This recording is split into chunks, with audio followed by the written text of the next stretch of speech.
नंदन पासवान जिंदाबाद, नंदन पासवान जिंदाबाद, जय जय जय जय जय भीम, जय जय जय जय भीम। जिस तरह से 21 तारीख को जो है पटना में बर्बरतापूर्ण जो है जो हक अधिकार मांग रहे थे उन लोगों के साथ हुआ, क्या कहेंगे सर?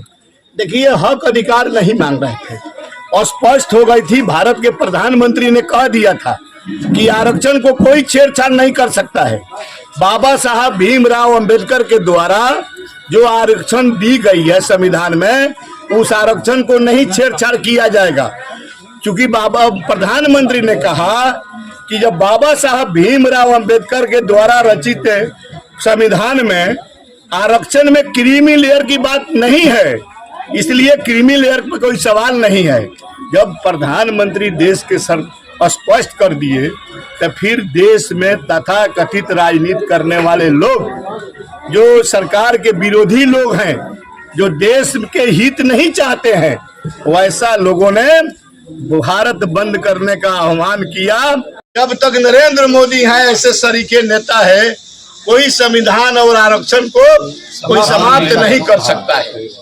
और हम जब कांग्रेस पार्टी के इतिहास में जाएंगे तो अम्बेडकर साहब जिस समय संघर्ष कर रहे थे, जब देश बंट रहा था पाकिस्तान और हिंदुस्तान, उस समय बाबा साहब भीमराव अंबेडकर ने अलग हिंदुस्तान मांगने की बात कही थी। उन्होंने उठाया था कि हमारे साथ छुआछूत, भेदभाव और हमको अलग दृष्टि से देखा जाता है समाज में, तो हमको जिस तरह पाकिस्तान आप बांट रहे हो उस तरह हमारा हिंदुस्तान दे दीजिए। हमारा अलग राज रहेगा, अलग हमारा लोग रहेंगे, अलग हमारा संविधान रहेगा, हम भी आजाद रहेंगे। लेकिन उस समय के नेता पंडित जवाहरलाल नेहरू तथा कथित नेताओं ने मिलकर इस कुचक्र को रचा था और इस कुचक्र के साथ बाबा साहब भीमराव अंबेडकर को डैमेज किया। बाबा साहब भीमराव अंबेडकर मांग को लेकर अनशन पर बैठ गए। 7 दिन उन्होंने अन्न पानी कुछ नहीं लिया। बाद में उनकी हालत खराब हो गई तो और लोग नेता गांधी जी के नेतृत्व में जाकर उनका अनशन समाप्त कराया गया था। मित्रों, इतना ही नहीं तो बाबा साहब भीमराव अंबेडकर से कहा गया था कि आप अलग देश मांगने के बजाय आप कोई मांग मांगिएगा तो हम उसको स्वीकार करेंगे। वही उसी समय बाबा डॉक्टर भीमराव अंबेडकर जी विवश होकर, लाचार होकर आरक्षण की मांग किए थे। आरक्षण की व्यवस्था हुई थी, आज उसको कोई खत्म नहीं कर सकता है। फिर आपसे कहना चाहते हैं, जब देश आजाद हुई तो बाबा साहब भीमराव अंबेडकर जी का बहुत बड़ा योगदान था। उस समय पंडित नेहरू जी प्रधानमंत्री थे और जब बाबा साहब भीमराव हमारे बीच में कुछ दिनों के बाद नहीं रहे तो बाबा साहब भीमराव का तैल चित्र भी लोकसभा में नहीं लगाया गया था। उनका भारत रत्न की उपाधि भी नहीं सरकार दी थी। यहाँ तक उस समय बाबा साहब भीमराव अंबेडकर जब बंगाल में लोकसभा चुनाव लड़ने गए तो किसी पार्टी ने उम्मीदवार नहीं खड़ा किया था। सिर्फ और सिर्फ कांग्रेस पार्टी का उम्मीदवार पंडित नेहरू जी खड़ा किए थे और बाबा साहब भीमराव अंबेडकर को हराने का काम किए थे। उस समय फिर हार गए, 2 जगह हारे।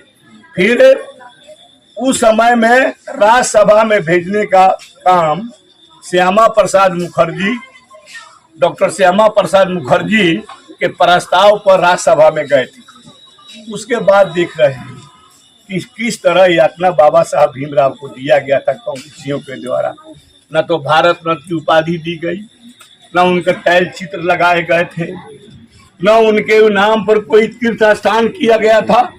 आज हमें गौरव की बात है कि आज 5 तीर्थ है, आज 5 जगह बाबा साहब भीमराव जहाँ शिक्षा ग्रहण किए, जहाँ पैदा लिए, जहाँ वो अपना कार्य शुरू किए, वैसे 5 स्थानों पर नरेंद्र मोदी जी 5 तीर्थ करके आज विकसित किए थे। और वह 5 तीर्थ में आज सभी हम सब घूमने जा रहे हैं। और फिर इधर आया ऐसा बात किसी सुप्रीम कोर्ट के जज ने यह फैसला कर दिया कि आरक्षण में क्रीमी लेयर करो, इसके लिए बवाल हुआ। लेकिन तत्कालीन प्रधानमंत्री मोदी जी उन्होंने घोषणा किया सीना तान कर कि जिस समय बाबा साहब भीमराव अंबेडकर संविधान लिख रहे थे, क्रीमी लेयर का बात नहीं कहे थे। उन्होंने छुआछूत नीच ऊंच के आधार पर आरक्षण दिया था। अभी भी छुआछूत नीच ऊंच अभी बरकरार है। तो सरकार कोई इसमें छेड़छाड़ नहीं करेगी। जिस तरह संविधान के द्वारा सरकार चल रही है, उस तरह संविधान के द्वारा सरकार चलेगी। और फिर तथाकथित कुछ नेताओं ने आपका बैठे हुए हैं सस्ती लोकप्रियता हासिल करने के लिए आज इस तरह का षड्यंत्र रच रहा है। आप साथियों से, खासकर अपने खून खानदान के लोगों से हम कहना चाहते हैं कि साजिश को आप लोग देखिए और साजिश को देखिए। हम विश्वास दिलाते हैं। चिराग पासवान लोकसभा में बोले थे कि जब तक मोदी जी हैं और जब तक चिराग पासवान हैं, राम विलास के पासवान जी के सपनों को हम साकार करने के लिए उनके सिद्धांतों को हम नीचे नहीं गिराने देंगे। आरक्षण कोई समाप्त नहीं कर सकता है।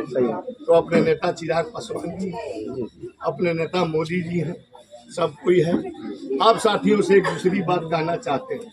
हम आपके बीच के रहने वाले हैं, आपके खून खानदान है, आपके भाई हैं, आपके मित्र हैं।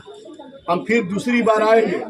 आपको पटना में कोई काम हो, हम आइए हमारे यहाँ, आपका स्वागत है। हर तरह से मदद करेंगे। जहाँ पासवान शब्द आ जाएगी, जहाँ अपने खून की बात आ जाएगी, हर तरह से सेवा करने के लिए पटना का धरती पर तैयार है। आपका मान सम्मान को हम रक्षा करेंगे और मान सम्मान भी देंगे और आपका समस्या भी सुनेंगे। जो समस्या आएगा, आपके बिहार सरकार के कैबिनेट मंत्री के हैसियत से आपको समस्या का भी निदान करेंगे। हम आपके खून के हैं, आपके खानदान के हैं। इन्हीं शब्दों के साथ बाबा चौहड़मल की चरणों में फिर अपने आप को समर्पित करते हुए वाणी समाप्त करते